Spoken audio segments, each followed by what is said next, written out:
Arsenal baru match day ketiga Liga Inggris, masa udah sulit meraih kemenangan. Tapi biarpun Arsenal cuma main imbang 1-1 lawan Brighton, Arsenal tetap ada di puncak klasmen sementara ya. Biarpun gue prediksi nggak bakal lebih dari 3 jam sih ya kan ada di puncak klasmen, karena Man City belum main lawan West Ham nanti ya kan. Tapi kalau kita lihat tadi secara permainan, wajar aja Arsenal cuma dapat poin 1 karena lawan yang dihadapi Brighton and Hove Albion ini terkenal tim yang main dengan permainan terbuka ofensif dan main dengan garis pertahanan tinggi dan berani pressing terhadap lawan-lawannya. Terbukti tadi Arsenal pada pertandingan bisa dibilang permainan Arsenal agak sedikit makan hati ya kan. Karena apa? Karena sepanjang pertandingan diteken nih tiap lininya nih, lini serangnya nih, tengah, sayap maupun depannya, strikernya ini benar-benar dipres habis sama pemain Brighton and Hove Albion. Apalagi tadi tuh pasca Declan Rice kena kartu merah. Menurut gua sih kartu merah Declan Rice ini too much lah ya. Nggak seharusnya dapat kartu kuning kedua yang endingnya dapat kartu merah. Kita balik lagi ke pertandingan. Ya kalau kita lihat tadi gol penyama kedudukan dari Brighton ini terbukti Brighton ada konsistensi dan bermain sabar untuk membuka ruang di pertahanan Arsenal yang bisa dibilang tampil sangat solid sebelum kebobolan sama Joao Pedro tadi itu ya kan. Brighton sukses membuka ruang dengan kombinasi switch permainan dari tengah ke sayap, sayap ke tengah lagi tuh. Dan endingnya bola muntah dari tendangan pemain Brighton disambut sama Joao Pedro dengan bisa bilang manfaatkan celah di pertahanan Arsenal ya kan. Dan ujung-ujungnya bikin gol penyama kedudukan di pertandingan tadi. Dan pemain sayap dari Brighton gue apresiasi banget, oke banget di permainannya nih ya kan. Sukses adu mekanik, nggak canggung, nggak inferior menghadapi para pemain sayap Arsenal yang terkenal full speed, high skill, dan emang ya bisa bilang cepet gaya permainannya tuh ya kan. Tambah lagi ada Odegaard, terus ada lagi Thomas Partey dan Declan Rice belum kena kartu merah. Ini benar-benar tadi bisa diminimalisir pergerakannya sama para pemain Brighton and Hove Albion, apalagi babak kedua ya kan. Lihat aja tuh peluang total tembakan Brighton sepanjang pertandingan ini 2 kali lipat dari yang punyanya Arsenal. Arsenal 11, Brighton 22. Emang sih kekurangan Brighton tadi adalah kurang efektif dalam menyelesaikan peluang-peluang yang ada. Bayangin aja dari total 22 tembakan itu yang on target cuma ada 4 yang on target, berarti yang 18 meleset. Sementara Arsenal lebih banyak tuh, Arsenal yang 7 yang on target shoot-annya. Sementara yang miss berarti cuma 4 doang, tapi sayang banget yang jadi gol cuma 1.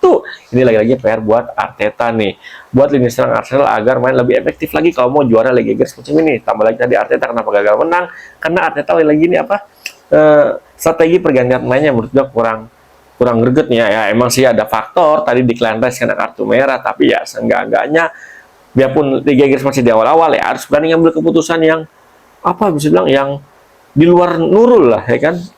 Misalnya tadi tuh si Arteta masukin siapa, Zinchenko di babak kedua ya, terus Zinchenko, Trossard ditarik, diganti dimasukin sama siapa itu yang masuk tadi di babak kedua, oh Calafiori, siapa lagi ayo tadi masuk babak kedua tuh ada Calafiori terus sama Gabriel Martinelli. Iya sih ini jadi tujuannya adalah untuk meladeni gaya ofensif dari Brighton, tapi lu masih punya Jorginho, seharusnya tadi Jorginho lebih dimanfaatin, bisa aja ganti Thomas Partey ataupun mengganti si pemain sayap Arsenal yang lainnya tuh kan, agar lini tengah tadi bisa main lebih oke, lebih greget dalam perebutan bola sama para pemain tengah dari Brighton and Hove Albion yang main tampil menyengat sepanjang pertandingan. Apalagi habis Declan Rice kena kartu merah tuh ya kan. Tapi ya apa boleh buat, Arteta yang bikin keputusannya udah final dan mengikat, nggak bisa diganggu buat, apalagi direvisi ya kan.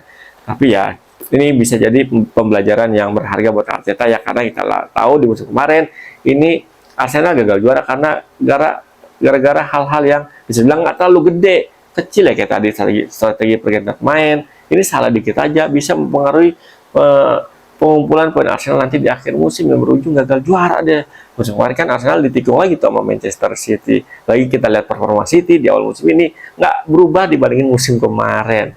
Arsenal masih panjang perjalanannya, tapi ya gue sih saran aja nih buat Arteta, kalau lihat konten ini dan ngerti bahasa yang gue omongin, karena gue ngomong nggak pakai bahasa Inggris ya kan. Ini Arteta sebisa mungkin nih manfaatin deh pemain baru itu, back barunya Calafiori. Menurut gue sih Calafiori masih lebih oke dibandingin back Arsenal yang lainnya nih. Di posisi yang sama ya kan, Calafiori kalau nggak salah tuh suka main di sisi agak ke back sayap kiri ya. Julian Timber coba dicadangin Calafiori main sebagai starting line up di pertandingan berikutnya. Gue sih optimis banget nih kalau Calafiori jadi starting line up. Performa lini pertahanan Arsenal ini akan sedikit lebih oke dibandingin permainan ataupun gaya bertahan Arsenal di pertandingan yang udah dijalani di 3 laga awal BRI Liga 1 Liga Inggris musim ini ya kan. Nah, menurut kalian gimana nih? Setuju nih sama pendapat gue ya? Kalau nggak setuju, silakan tulis di kolom komentar. Wajar aja ya, karena pendapat bisa berbeda-beda, nggak mungkin seragam dong. Tapi thank you banget ya udah nonton konten gue nih, Pundit Abangan, membahas pertandingan Arsenal versus Brighton and Hove Albion. Yang udah subscribe konten channel YouTube gua, thank you banget nih. Yang belum, silakan subscribe channel YouTube Irwan Chan. Yang mau share, mau like, mau komen, silakan juga. Thank you banget, ketemu lagi bersama gue Irwan Chan di konten Pundit Abang berikutnya. Salam olah bola.